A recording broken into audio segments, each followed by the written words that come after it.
Hi there, Nancy Muller here. Happy Monday. Here we are again, another fresh, brand new week.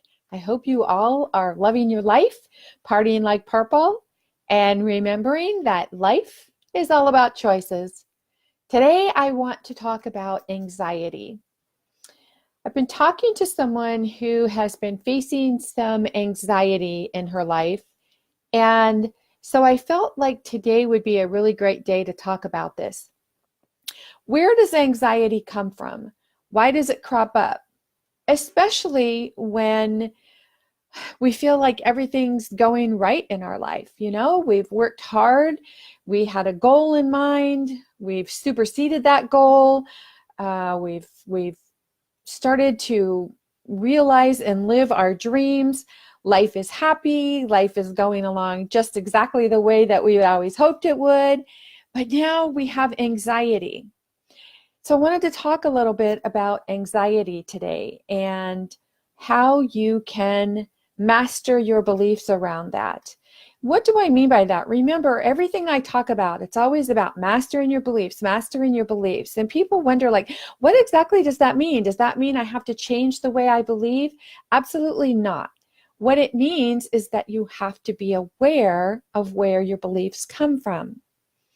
So, if you're feeling anxious about something, meaning you are overtaken by anxiety, it's important for you to understand the feelings and emotions attached to the anxiety. When does it crop up the most? And how do you deal with this? How do you get rid of this anxiety? Now, of course, if you think that this is a medical emergency, you should see your doctor.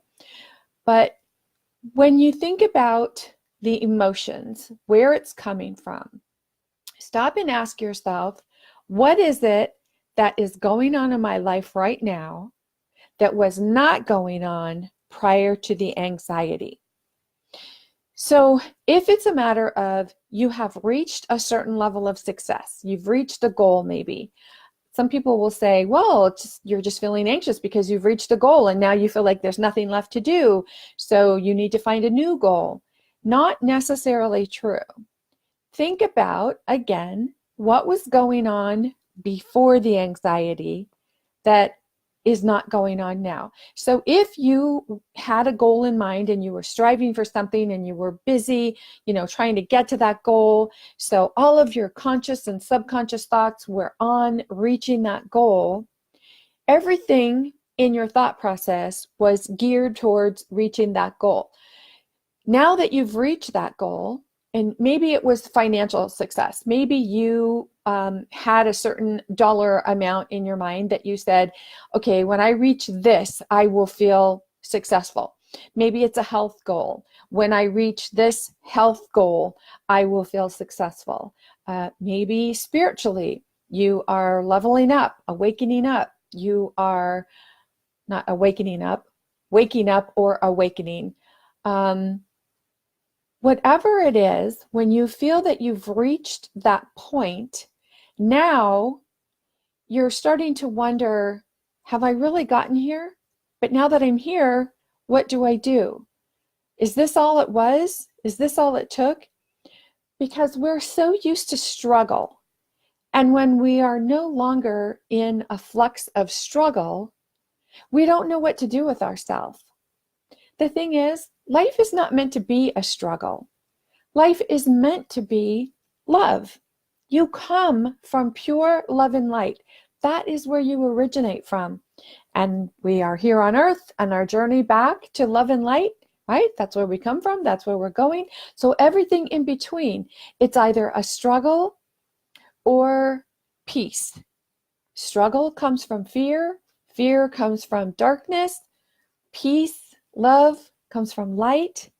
You can see one is positive and one is negative. It's not right or wrong. It's not good or bad. It just is. You want to pay attention to the feelings of positive or negative. This makes me feel positive, positive feelings. This makes me feel negative, negative feelings. Negative feelings are like anger, frustration, confrontation, violence, warring, guilt, anxiety. Love and light comes from feelings of hope, love, happiness, joy.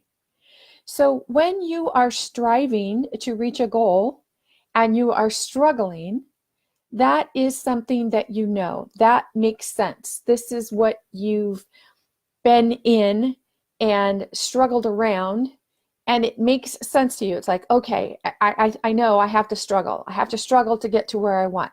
That is familiar to you. It's what I call the known zone. I know this. This makes sense to me. And when you've reached your goal, now the struggle is no longer there, but there's a new kind of angst inside of you because you don't know what to do with the fact that there's no longer a struggle. And that can bring on anxiety. So when you're feeling anxious over something, stop and ask yourself the question, what was there before the anxiety that's no longer here now? And vice versa, what's here now that wasn't here before the anxiety? And then ask yourself, why did I attract this to me? What is it that my higher self is trying to tell me? And remember, your higher self, that's love. That's pure love. That's the love that you come from. And it's simply trying to say, you know what? You deserve this. You've worked for this. Let go. Enjoy.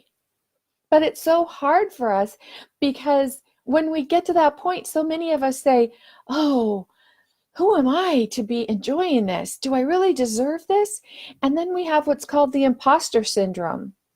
Do I really have the right to stand up and talk about this and share this or teach people or whatever it is that you're asking yourself that has you convinced that you're an imposter for getting as far as you've gotten?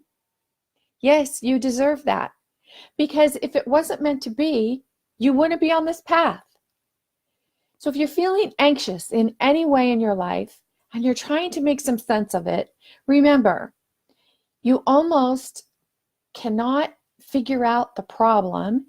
It is very difficult to understand or to find the answer when you're trying to find the answer with the same mind that created the problem.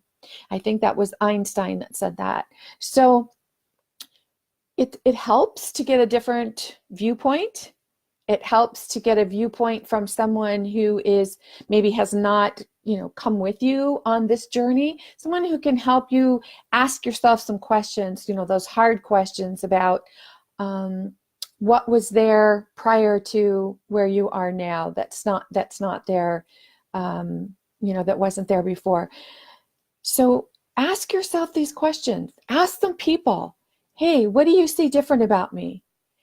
And remember, it's just an opinion. It's not about getting someone's judgment of you. It's just about asking something, what do you see now that you didn't see then? And listen to the feedback. Because if maybe someone is saying, well, you're all that in a bag of chips now, and you just think you're all that. Okay, that's how that person is seeing you. But that person is also seeing you in a different way than they saw you before. So ask yourself, what has changed? What makes you uncomfortable about it? And why is it causing you the anxiety that you're feeling? I hope that helps if you're feeling anxious in any way. And if you'd like to talk to someone about this, I'd be happy to help. Just click on the link attached to this video and get on my calendar. Let's talk. Let's talk about getting rid of this anxiety because you deserve to live an anxiety-free life. In the meantime, this is Nancy Muller saying ciao for now.